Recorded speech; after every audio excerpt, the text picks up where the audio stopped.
The Yachats Academy of Arts and Sciences, who invited the View the Future, and we wanted the Yachats Ridge. So this will be an interesting program. I want to say first that Yachats is sponsored by Polly Plum, and they are a big help to us. We do videos. We are starting to do videos, so if you want to see a video, you can go on Polly Plum, or you can go on our website, and there will be videos there and future posters. Before I introduce the people that are doing our presentation, I want to say that next month, on May 19th, we are having Sarah Rockwell with Klamath Bird Observatory, tracking purple martins. Jim Welch is my neighbor, and he is the one, he's with Swifty, and he is the one that suggested it to us. So I think the background that I've looked at, I think it's going to be an amazing program. So I encourage you to come to that, May 19th at 3 o'clock. Just make sure I'm saying everything. Okay, I'm going to introduce John Theilacker, is that right? Aha! And Joanne Kittel, who I've known for many years. And I'm not going to even say much more because they're going to say it all. But I'm so excited that they're doing this, and I'm so excited we're having this presentation.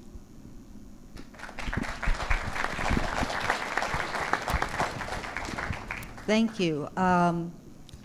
Before we get started, I would like to say something about the fact that View the Future also is heavily involved in recreational projects, particularly fundraising. And of course, as more than several of you know, we're involved we wear different hats. I'm co-chair of View the Future, as John is, but we work trails too. And I'm one of the early trail crew members. I've been working here 28 years, but there's been another individual who started many, many years ago, not only working trails, but he was responsible for convincing the city council to have a formal Yachats Trails committee and crew. And he's done so much more for this county, and you all know that I'm talking about Greg Scott. And in recognition of that, Greg, would you come up and accept this book from Wally Orchard and I about the history of trails? There's a lot of photos of you in there. Thank you so much.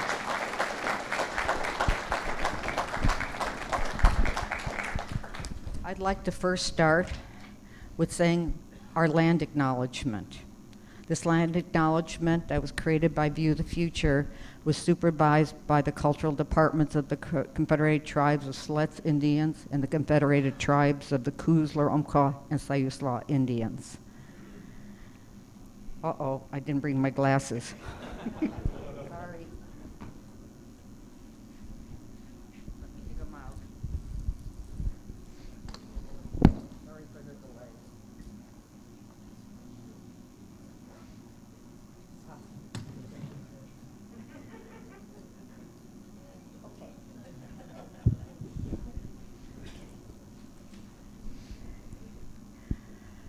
This area, now called Yachats, is the homeland of the Yachat villages of the Alsatian-speaking people who live sustainably from time immemorial.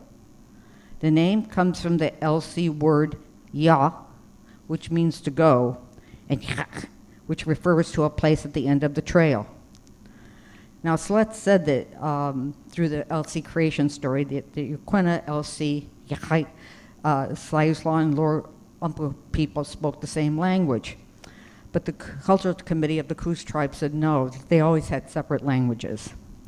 In the late 1700s to early 1800s, diseases introduced by Euro-Americans killed many of the coastal tribal people, including the Elsi people. Violence, battles, and massacres also became the common experience.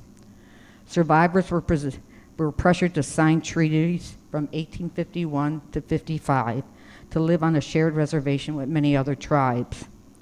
The 1.1 million acre coast, or sometimes referred to as Celeste Reservation, was created on November 9, 1855 by Franklin Pierce and intended to become a new homeland for tribal peoples throughout Western Oregon. But unfortunately, they were forcibly rounded up, shipped, and marched to this new reservation that was run like a prison camp. Many died on these Trail of Tears. In 1860, the Coos and Lower Umpqua people were forcibly marched barefoot from their homeland to the LC subagency, which is now the Yachats area. And at that time, it was still under the auspices of the Coast Reservation. In 1865 to 1875, the reservation was robbed of about 900,000 acres of its treaty-guaranteed territory. The lands and resources were stolen, and treaties were violated by the U.S. government with no compensation. U.S. genocidal policies allowed for the imposition of horrific treatment at all the reservation camps, resulting in many people dying of starvation, exposure, disease, beatings, and depression of spirit. These truths included the documentation of a blind Coos woman, Amanda, forcibly taken from her daughter and marched 80 miles north to the prison camp, which is now located in Yachats. Amanda fell numerous times climbing over the basalt at the base of Cape Perpetua, leaving a significant trail of blood. Despite generations of oppressive policies and cultural genocide, through 9 federally recognized tribes in Oregon, their descendants, through perseverance, are successfully restoring their communities, rebuilding their traditions, and continuing to fight for recognition and protection of their rights. The Amanda and Yachats trails are solemn and spiritual trails that remember in perpetuity. And if you look at our mission, we have always included cultural preservation with environmental preservation. We see those for the last 20 years of the existence of View the Future as integral. You can't really support one without supporting the other. And it's the same about recreation. We've always supported recreation. How else can people understand the value of our culture and our environment unless they're in it? And that's what we've been doing with Yachats Ridge. We've been inviting people to tour Yachats Ridge so they can see the value of the environmental preservation and the cultural preservation while promoting recreation. So I'll leave it to you.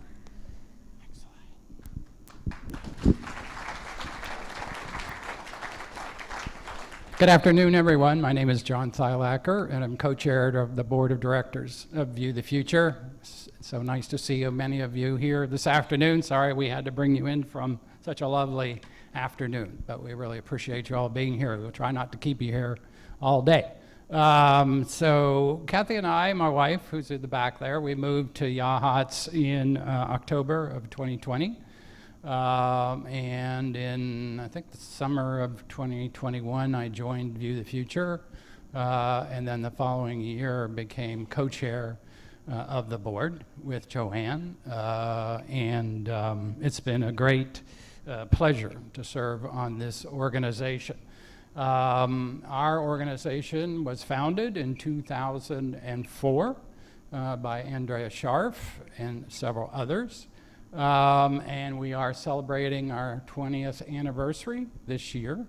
We are and have been since our inception an all-volunteer organization, although we hope to change that this summer, and we can talk about that a little more. We hope to have our first paid staff person this year. These photos are of the 12 current board members of View the Future. Should be some familiar faces to many of you here in the room. If I can ask those current board members to stand who are here with us today to show yourselves. There we are. We've also had, I think, a number of people in the past serve as members of our board as well. If I could ask people who have served as View the Future board in the past, please to to please stand and be acknowledged. Thank you. We couldn't get by with volunteers who are non-board members who do a lot to help us. We have 2 committees right now, a fundraising and public relations committee and a conservation committee. And so we have non-board members, which are members of those committees. We have other people helping us, like Carl here, our AV person. So if I could ask those people who volunteer for us to please stand to be recognized.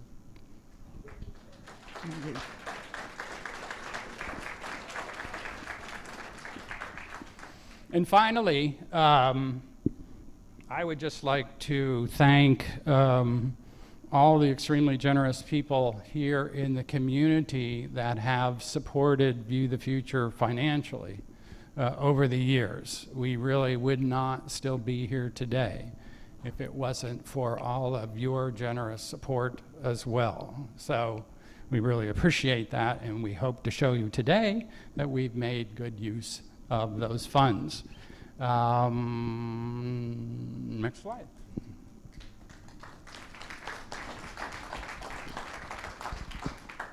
Now, another reason that, another reason that we are or have been successful, even though we're all a volunteer organization, are the many partnerships and collaborations that we have had over the past 2 decades. I will review our government partners, and Joanne will review our non-government partners. So government includes City of Yachats, Lincoln County, the Siuslaw National Forest and U.S. Forest Service, Oregon State Parks and Recreation Department, the Department of Land Conservation and Development. We have also the Confederated Tribes of the Siuslaw Indians and the Confederated Tribes of the Coos, Lower Umpqua, and Siuslaw Indians. Joanne? Okay, and don't forget Job Corps. Job Corps.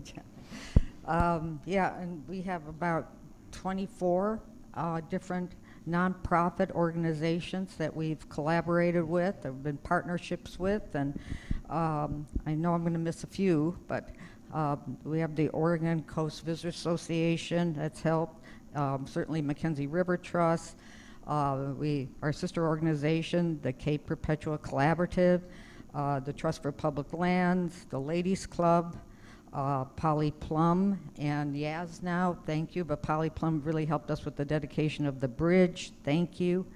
The Oregon Coast Community Foundation, Mid-Coast Watershed Council, Yachats for Social Justice, the Coalition of Land Trusts, the Land Trust Alliance, the Lions Club, the Yachats Chamber, the Walport Chamber, and some of our grantors like Trust Management Services, Three Rivers Foundation, the Celeste Tribal Contribution Fund, the Oregon Parks Foundation Fund, and others. And I really applaud all of you. You've been great partners with working with all these different nonprofits and also these governmental bodies. It's been a joy. Excellent. Ready.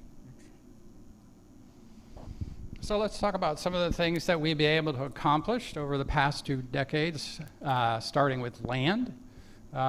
We have been able to acquire 5 conservation easements, plus we own 1 property. These are efforts that we have made to permanently preserve or conserve the natural and cultural resources that are on these properties, starting with a Kittel property, which Joanne and Norman dedicated a conservation easement back in when, Joanne? Joanne, when? 2005. 2005. Okay, so 1 year after we were formed. This is the property that is under conservation easement and is permanently restricted from development and will remain in forever forest use. As part of that Kittel easement, they also donated to Oregon Parks and Recreation Department a trail easement. So if you hike the Amanda Trail from Yachats to the Amanda Gathering or beyond to Cape Perpetua, you cross the Kittel property, and that area protected by conservation easement, thanks to their generosity in terms of the trail easement as well. Bryan property is located on the west side of Highway 101 and abuts the 804 trail along the Pacific Ocean. This was a prime real estate development property. The owners would prefer to preserve it, protect it, given its proximity to the 804 trail's frontage on the 804 trail. And so they conveyed the property to Lincoln County, who is now the owner, and View the Future holds a conservation easement. So as part of the conservation easement, we monitor and enforce the terms of that easement, essentially for as long as that property is in existence. Gerdeman Botanical Preserve, I'm sure many of you are quite familiar with this. We have Andrea here today as well. I don't need to, I think, say very much except that we are grateful to be able to maintain this property as a botanical preserve through the terms of the conservation easement. We work very closely with Andrea on the property in terms of the easement provisions and helping her to maintain and enhance the garden. So,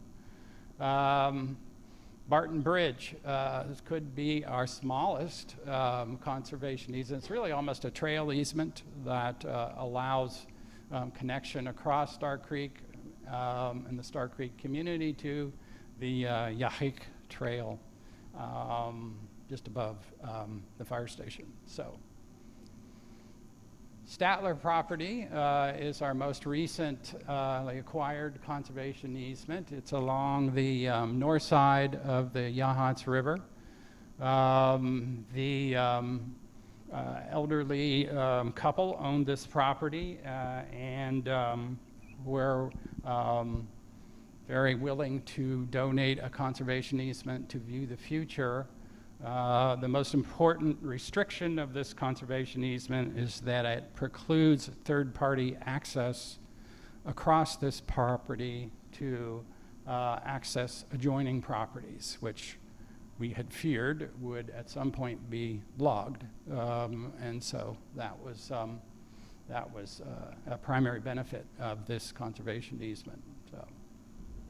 And then the Scott lot, which Greg and Nan Scott had purchased and conveyed ownership to View the Future, primarily because the property buffers the Gerdeman Preserve.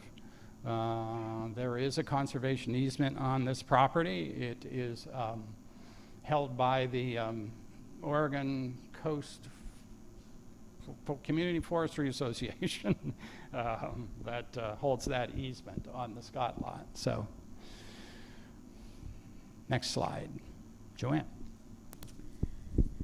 As I said previously, we've been involved in, with important recreational projects with our partner, many times the city of Yachats, but also the Theilacker National Forest.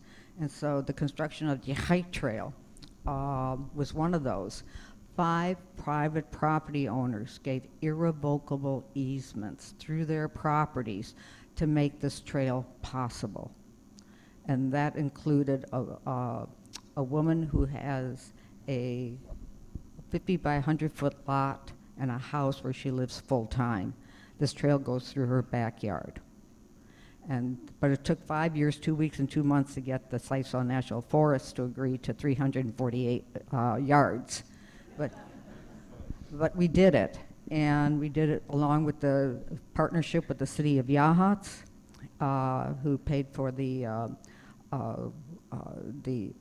NEPA testing, and also took on the liability for this trail, making it possible. And who helped construct this trail with the city's Trails Committee, and also 9 sessions with the Angel Job Corps Urban Forestry students. And that was a hoot. So View the Future wrote the grant and came up with donations to fund this trail. The Oregon Parks Foundation grant was awarded. There's 3 signs for our local trails that was developed by Bob Langley and Wally Orchard, and View the Future wrote a grant to help pay for that, along with city funds. Go ahead. We help fund, and we wrote the grant for the second Amanda Bridge. How many of you remember the second Amanda Bridge? All right. Yeah, what a tragedy that a large debris slide took it out after only 4 years. But it was a wonderful collaboration with Oregon State Parks.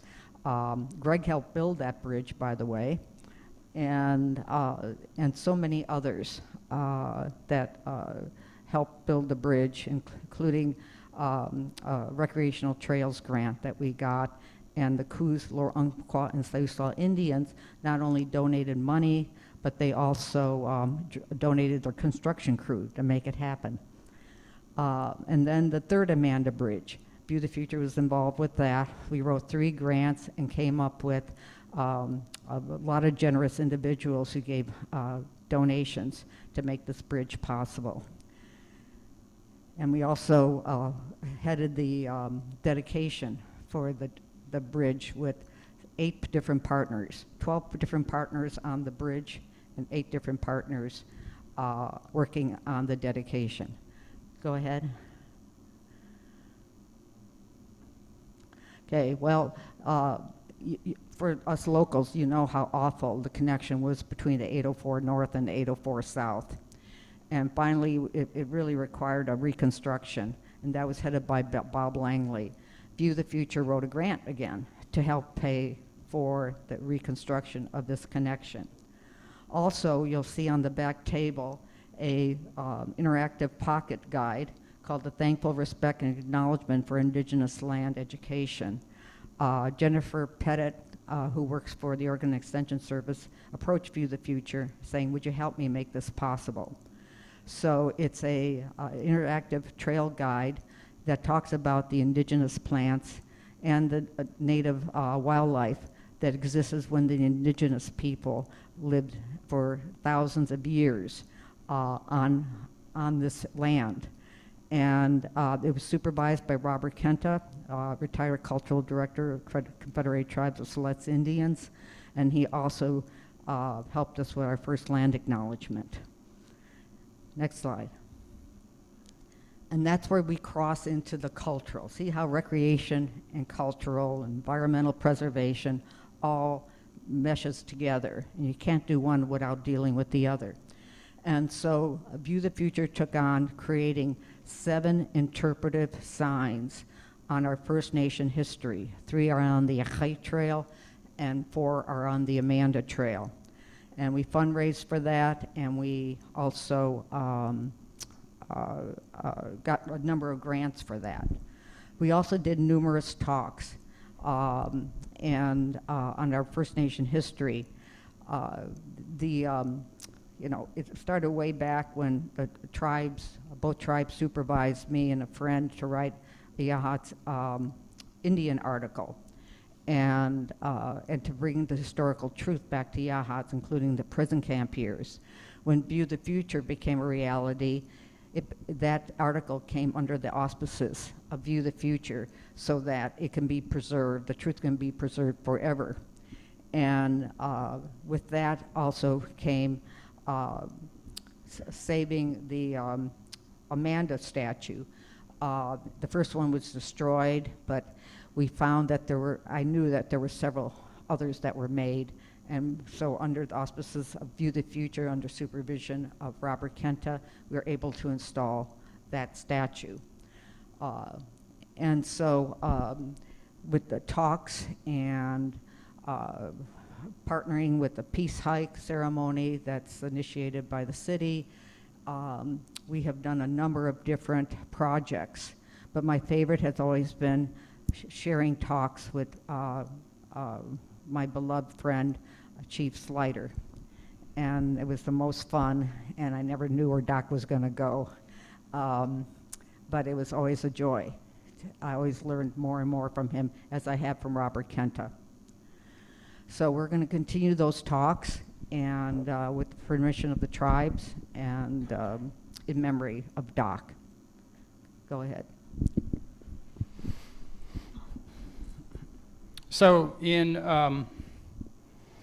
late 2022 and early 2023, View the Future undertook a strategic planning process, our first strategic planning process, worked with a strategic planning consultant out of Albany, Oregon, named Deb Merchant, and she led our board through strategic plan development. How many people here either participated on a community survey or a specific survey back in late 2022, early 2023 from View the Future? So, excellent, excellent. Well, we thank you all so much for your input. It was extremely helpful. I hope you'll see and read that we listened to you in terms of many of your fine recommendations. These are the first four are our first four key goals of our strategic plan, and I call your attention to a brochure that is on the back table where Betty is sitting. This is a summary of our strategic plan, and within this brochure, these strategic plan goals are summarized, so I won't go into a lot of detail because we want to get to Yachats Ridge. But just very quickly, strengthen internal capacity. Being an all-volunteer organization, you might imagine, and we shouldn't probably admit this, that like Betty has stuff on her computer, Joanne has stuff on her computer, I have stuff on my computer, so we're all looking every once in a while where a certain document is. So part of internal capacity building is for us to get a centralized computer system. We're hoping to get a client relations management or CRM database for better tracking funders.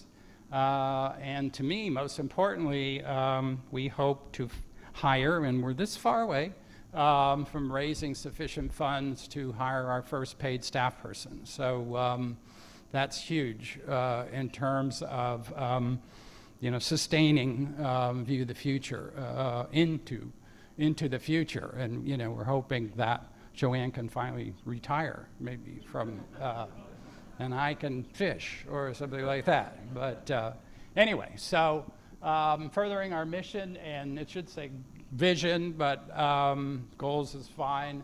Again, more just getting out. People that participated in our survey said, you need to get out and talk to people and tell them the great things you're doing more. People are not aware of what View the Future is. So events like this today, which is wonderful that YAS exists and they invited us to participate. This is our way of getting out and explaining who View the Future is and what we can do for the community and landowners in the area.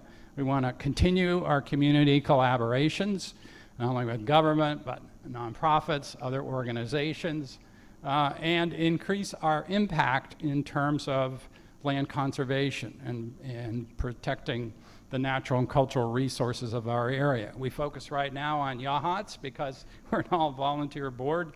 We're sort of at capacity.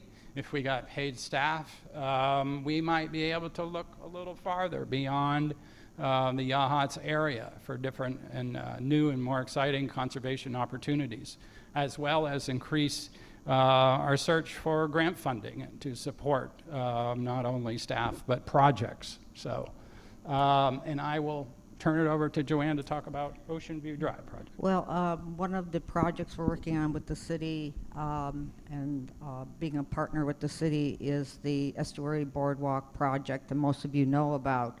And the city just submitted a $1 million grant application. View the Future has raised funds from individuals, both tourists and residents, and we also just recently submitted a grant to the Three Rivers Foundation. The sketch was done by Lauren Dickinson. The deck or lookout has been pushed 8 feet back. It's not going to be as out there as it was, because in partnerships, Oregon State Parks has jurisdiction over the estuary, and they said you can't have a deck out that far. So it's pushed in 8 feet inside the willow trees. So that's one change. But I really want to thank the whole team that's been working so much on this, and with the support of Bobby Price. Thank you.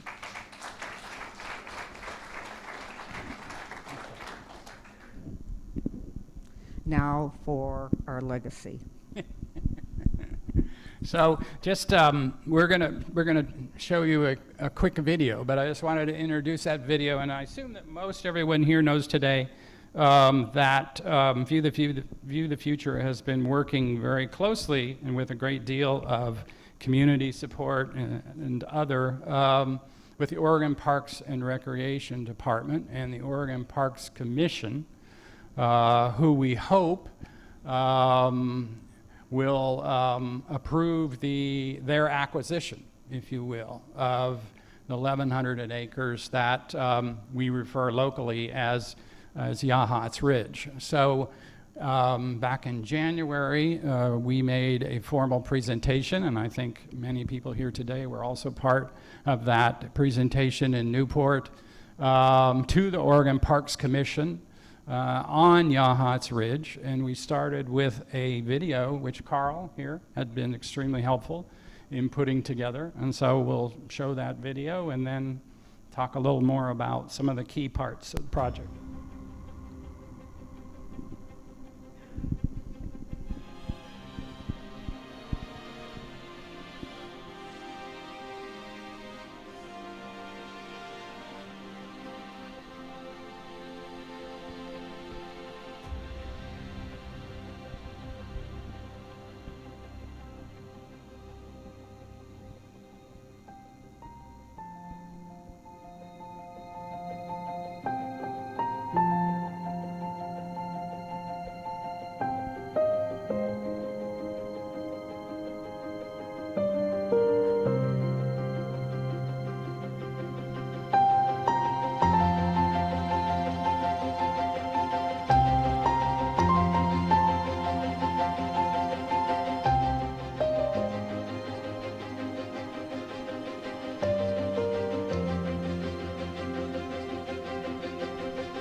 helps to have a volunteer that has a drone, too. All right, so let me just go through the map a little bit and point out, again, the property that we're talking about, known as Yachats Ridge, was initially this 900 acres here in green.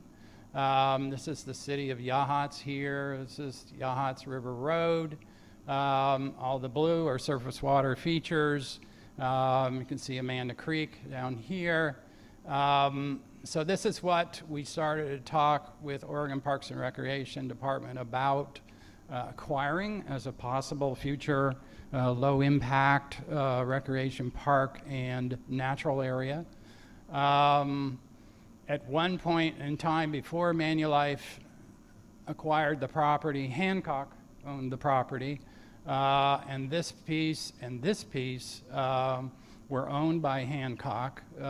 They, as part of a very large multi-state land swap with Weyerhaeuser acquired these two pieces here. When Manulife, when we found out that Manulife was interested in potentially selling the property, and we started to talk seriously with Oregon Parks and Recreation Department, and their real estate department got involved, they said that they would like to reach out to Weyerhaeuser to see if Weyerhaeuser might also be interested in conveying those two pieces of property to Oregon Parks and Recreation. And in fact, Weyerhaeuser is interested, so the property has grown to 1,100 acres in size. The hole in the donut is what I call a hole in the donut is the Bureau of Land Management owns 40 acres of forested property. How many people here have been up on Yachats Ridge? Okay, so you may have seen this 40-acre piece. We expect at some point in time that Bureau of Land Management would probably be interested in getting rid of that property. We're not quite sure why they have it or what they want to do with it, but thus far they've just simply left it pretty much alone. And Oregon Parks and Recreation Department, although currently is not interested in acquiring it, may in the future if they decide to move forward with this property.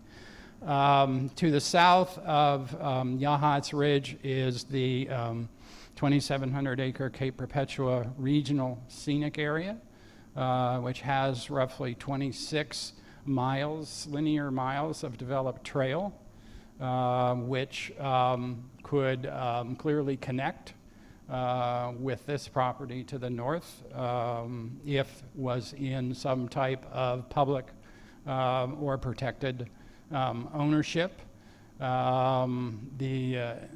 Another attractive sort of part of that is that if the state of Oregon were to acquire this property for a low impact park, it is very possible that this regional scenic area, which is a statewide designation, could turn into a national scenic area, a national designation, which could bring in a significant amount of additional funding to help restore this property and to continue to coordinate between these future publicly owned properties.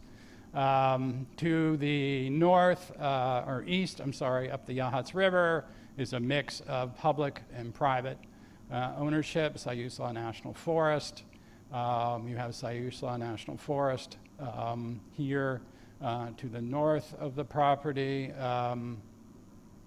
with the exception of a privately owned property owned by a gentleman named Riggs, of which much of the city's watershed falls within. There are other privately owned properties along the western perimeter, Evan Spett's property, Clemente Roca, and then of course the Kittel property is here on the west. So, next slide. So as I mentioned, one of the positives, this property has had a history of industrial logging, which has adversely impacted many parts of it, as you've seen. But one of the positive sides, I guess, of that logging activity is that they spent a decent amount of time and money on developing gravel roads to access different points of the property. So those gravel roads would be available for pedestrians and for bicycles and others to move about the property if it were in public ownership or some type of protected ownership. There's significant wildlife habitat, and as some of the slides show, we have rare and endangered species on the property. It has an amazing amount of surface water and a number of wetlands on the property as well. Next slide. As you know, one of the potential benefits again of this property, either in some type of public or protected ownership, would be opportunities for education of people of all ages. It is significantly impacted. It will require significant restoration and management long term, but it would be a great opportunity for our colleges, our high schools, our other educational institutions to benefit from this property and its restoration over time. Next slide. It, given that it is on the east side of Highway 101 and it is essentially a hill, most of the property being on top of the hill, it's far from any threat of tsunami inundation, and it is forested and will continue to be restored for forested purposes, so that helps in terms of climate change. And Oregon Parks and Recreation Department has said that it checks all their boxes in terms of their climate change goals for ownership. We have talked with Lincoln County officials about the possibility of this property someday serving as an emergency assembly point for the south side of Yachats, or even more than that, given that it's high in elevation, it's fairly open around the quarry at the top of the property, and so helicopters, what have you, could access much of this property where they might not with the city of Yachats in the case of potential tsunami event. As I said, it has quite a bit of water on its surface and ground, and a number of streams that form here, including the Amanda Creek, and basically for as high as it is, I mean, when you're at the top of Yachats Ridge near the county emergency tower, you're actually higher than you are at Cape Perpetua, but there's still water at the surface even at that location. Do you want to talk about our current work with Oregon Parks and Recreation? Yeah, well, as many of you already know, we're raising funds for Yachats Ridge, and we have been for a while. It's not only acquisition, but for restoration. And we're also examining different federal grants that have just come out as possible possible means to help also both fund acquisition and restoration. I just want to also point out, if you look at this map, look at all the different creeks on this map.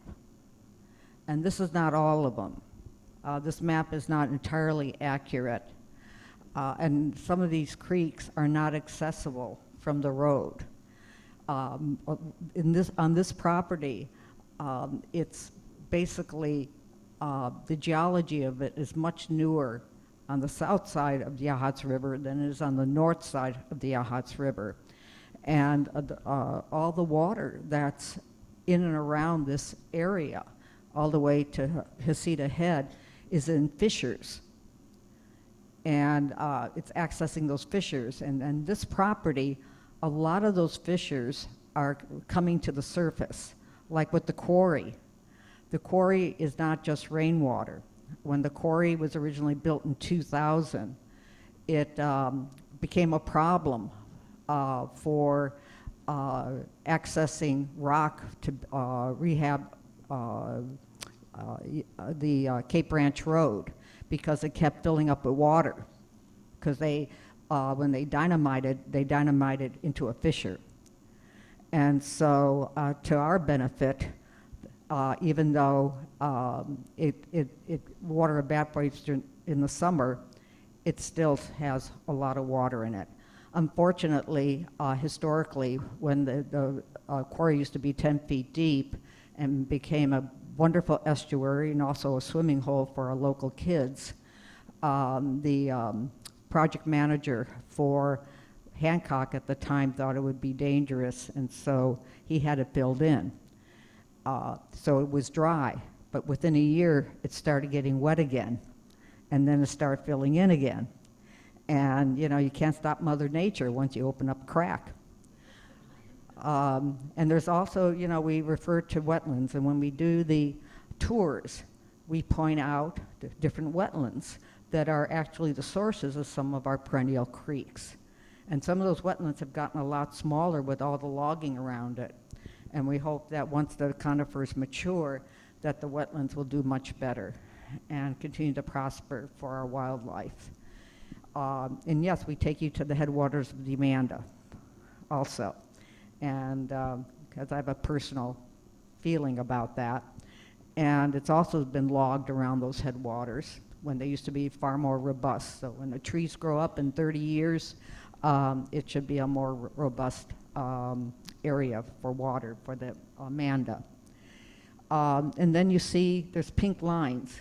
Can you go back to the map? The other way. There we go. Thank you.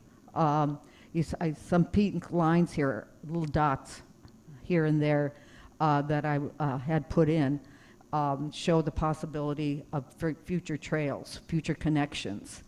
And one will definitely have a connection if Parks buys it from the Manulife property to the Amanda Trail through my property, because my very restrictive conservation easement does allow for an additional trail as long as it has connectivity. So that's going to be guaranteed. Then state parks will need to negotiate with the Theilacker National Forest about other trail connections, and there are two easy connections. You see with the pink lines. Can you back east, go east? There. Okay. One will connect to the Amanda Trail just by the North Cave Creek, and the other will connect to a road at the top of Cape Perpetua. You know, when you're at the top of Cape Perpetua and there's the short parking lot, right next to it is the east entrance to the Amanda Trail. Well, right next to that is a Forest Service road, and where the Verizon cell phone tower is. You walk up that road and there's a berm, just keep walking, and you walk right into the Amanda headwaters. So it's on an old road that hasn't been used for many, many years that could be opened up, and the road's in very, very good shape. Even the other one to North Cave Creek, that's an old logging road that could just be opened up as a trail. There's a lot of possibilities, but that would be negotiated between the Theilacker National Forest and state parks if they bought the property. And I know, based on the Yachats Trail experience, I know that with they being so understaffed, not only with state parks, but with the Federal Forest Service, the Federal Forest Service might be hesitant to have trail connections only because of they only have basically one staff person for 127 miles of trail. But So the questions would be who would build it, who would maintain it, and who would accept liability. I know TKO is chomping at the bit to build it, an intergovernmental agreement with Yachats to maintain it, if Yachats would do that, and also TKO would be happy to maintain it. I don't know about the liability question to be answered, but that would be between state parks and Theilacker National Forest. John talked about the benefits to the Theilacker National Forest if this became a state park, and one would be it would certainly strengthen their ability to go for a higher status like the national scenic area, recreational area, which would draw in more money to them, not to state parks. But it takes a lot of work too. And so that would be something for them to consider in the future with partnerships, you know? We keep bringing up partnerships. Things work with partnerships. And so, and then, you know, there's other private properties around, but just to acquire this property would be a wonderful benefit to the community, the wider community of Yachats. There are cultural sites on this property, and I'm not going to be specific about that. And we would hope that the Siletz tribes would manage it. There's also great recreational benefits to the residents as well as to the visitors, but also preserving the water, preserving the trees, preserving the earth, and promoting the wildlife would be a huge benefit that would have lasting positive effects for future generations. Now we can continue. Next slide. I just would add too that one thing that an important asset I think that everybody is aware of to Yachats by preserving this property is that view shed that, is, easily viewable toward, the south and east of Yachats. So. And some incredible views from up there, I'll tell you, as you can see. So, John, anything else? I don't think so. Do you want to talk at all about the meeting on Tuesday, or you want to update them on the Oregon Parks? Yeah, that's where you'll ask all the questions. This is the status of the Oregon State Parks. They're tremendously interested in it. And their department has been talking to Manulife and Weyerhaeuser. But they've also had a lot of work to do. So their real estate land unit department has been doing due diligence. And part of that due diligence is doing a yellow book appraisal on both the Manulife and the Weyerhaeuser property. And once all that due diligence is done, and hopefully it is done now, they will go into executive session, and perhaps they'll do that this week with the Oregon Parks Commission.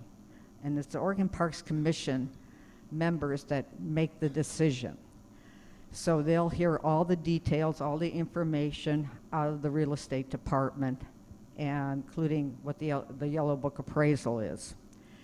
And they will have discussions, they can ask questions, but they can't make any decisions until it's in a public forum. And that won't happen. Earliest that will happen is June, because they meet just every other month. So what we don't know what's going to happen in executive session. We don't even know if it's going to be this executive session. We're hoping it will be, based on something that the director said at the February meeting. But one of the things we have been doing since our November presentation is in February, 4 of us talked to the commission members, and 20 letters of support were sent in from community members. And at this April meeting, 5 people will be talking, including John and Claire Hall, one of the county commissioners, and some other citizens from our area. And we have 15 letters of support that are going to be in the commissioner's packet. And we're going to do it again in June. because there's two things that the commission is looking at. One is there community support? And they need to know, they can't take John's or my word for it. And number two is, how well are we fundraising? So those are two big answers. Now, I know that the staff are very, very supportive of this, but ultimately it'll be the commissioners. And the reality is, this 1,100 acres, if Parks buys it, will be the largest single acquisition they've ever made in history. And that's scary for the commissioners. Also, you know, this Parks is not supported by any taxpayer dollars. Do you know that? It's supported by recreational vehicle licenses, campfire fee, no, camper fees, and also lottery funds. And it funnels through the legislature. And then the legislature says, okay, there's these many dollars, but we're going to give you only this much for staff, only this much for land acquisition, this much for rehabilitation and maintenance. So the legislature has a big hand in all of this as well. So one of our state rep, David Gomberg, has gone on record to support this acquisition. They're really happy about that. And we're looking forward to him and Val Hoyle coming up and visiting the property this summer. You want to go ahead and open it up for questions or comments? Yeah, it's time for questions. Thank you.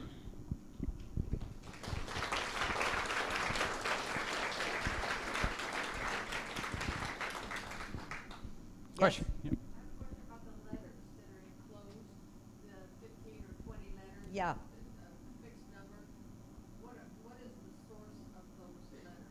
Okay, I solicit letters of support, okay, and I just tell people to talk from their hearts, not to do like our PowerPoint, and so if you're interested in doing that, I'll put you on the list, Kathleen, for June.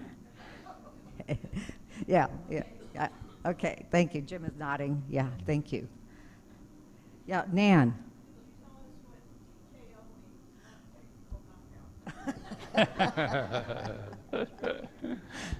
Trail Keepers of Oregon.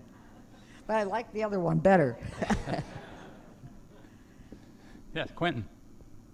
What's your estimate of the price? Aha. Well, you know, one of the things I learned being on the View to Future board and dealing with Boise, Forest Capital Partners, Hancock, and now Manulife and Weyerhaeuser, that whole group, is they don't really tell an exact price. About 3 years ago, they told Mackenzie River Trust, so I got a second hand from them, that they're really looking at $4 million, but they weren't going to say what their appraisal came out as. Well, that means, you know, it doesn't take a genius. The appraisal came in less than $4 million. And just a few days ago, when I was up there with a new state park staff person, I ran into some gentlemen that were up there doing an assessment, and I think it was an update on their Yellow Book appraisal that they were doing. And that doesn't include the Weyerhaeuser property. But again, the reason why Manulife is really wanting to get rid of the property is that they can't log it right now. They can't make any money on it right now. And Manulife is a real estate investment trust. And they're used to, when they have timber land, they cut it and they keep it only if there's more to cut. And then after it's done cutting, particularly in other states, they can have that property and develop into real estate, you know, houses, commercial, whatever. Oregon has some pretty tough state laws that say, you know, forest land, you can't just put a development on it. And in this particular property, only one house could go up every 160 acres. So it's really, you just can't do urban expansion in this state very easily. The city of Yachats would have to go through many hoops in order to be able to do that. So it's, so that, you know, it's a game. I call it a game. You negotiate back and forth, and you finally come up with the price. But the Yellow Book appraisal is very important. Yeah. What will the staff person do? Well, everything. But we're hoping to actually start with an executive director. Their primary responsibility would be not only to get our house together internally, but also to focus on fundraising and continue our education and outreach. And we have a conservation committee that's focusing on conservation transactions. So this person might only be involved in that sort of on the periphery initially. But if Oregon Parks and Recreation Department was going to move forward with the acquisition, if the commission said, yes, we want to move forward with the acquisition, then we would have a professional staff person on board to help OPRD with that process as much as View the Future could. If Oregon Parks Commission decides no, we are not interested in acquiring the property, then we would have an executive director that would help us pivot to other conservation options for this property. And also, you know, we need to think about, you know, life after Yachats Ridge. What does View the Future become? You know, how do we grow? How do we continue to have a conservation impact? You know, as Joanne mentioned, Mackenzie River Trust is now involved in this area, but they're a regional land trust. They have a lot of territory to cover. So we are Yachats based. We know this area very well, but we want to be able to expand our conservation impact. So I hope that answers your question. Also, grant writing. Right. We need a lot of help with grant writing and grant research. That would be really helpful also. Andy? Okay, thank you. Yellow Book appraisal is an appraisal that has a higher standard of criteria. An appraiser has to do a heck of a lot more work. And in forest land, it means having a timber cruiser come in. And so, you know, what's the value of the trees? Are the trees accessible? What's the cost of pre-commercial thinning? Because those trees have no value, particularly if they need to be pre-commercially thinned. And what's the cost of commercial thinning? So there's a lot of different steps to it that are required. Any public body or nonprofit, when negotiating on any land, has to do a Yellow Book appraisal. You mentioned, I think it was on the tour, that they designated a certain portion of the north side as marble permanent habitat. Yes. That's going to affect the book value of the property. Yes, it would. Any timber company? Yes. It's called, HICAC did a 2-year study, and the outcome of that study was probable murrelet habitat. That's about the best you can do unless you actually see a nest with a marble murrelet in it. That's on the north side. I just found this, I thought it was the northeast side of the property. I was wrong. It's more at right there along the river. And it's hard property to access anyway anymore. Back in the olden days, the 40s and early 50s, the international paper, how they got timber in and out of that area was they crossed the river in the summer. And you can't do that anymore. Okay. Lou? When was the property last bought? when was property last logged? 12 years ago. Yeah, about 12 years ago, they logged 110 acres, and that was Hancock that did that. Instead of burning big piles like Boise and Forest Capital Partners, they left it in smaller, discrete piles. Instead of aerial spraying like Boise and Forest Capital Partners did, they backpack sprayed. Yeah, I just wonder now, when they talk about the value of the land, can they or why don't they take any consideration of, the carbon storage or the carbon sequestration and, the climate change, is that, that's invaluable and stuff, and they totally ignore that. So I just, I'm not sure what, but that just seems, our system is so, how they account for stuff and stuff. Well, that's a real good point you're making. You're talking about carbon sequestration, and why don't they take that into account? Well, right now, there's very little trees on that property for carbon sequestration because they're all so young.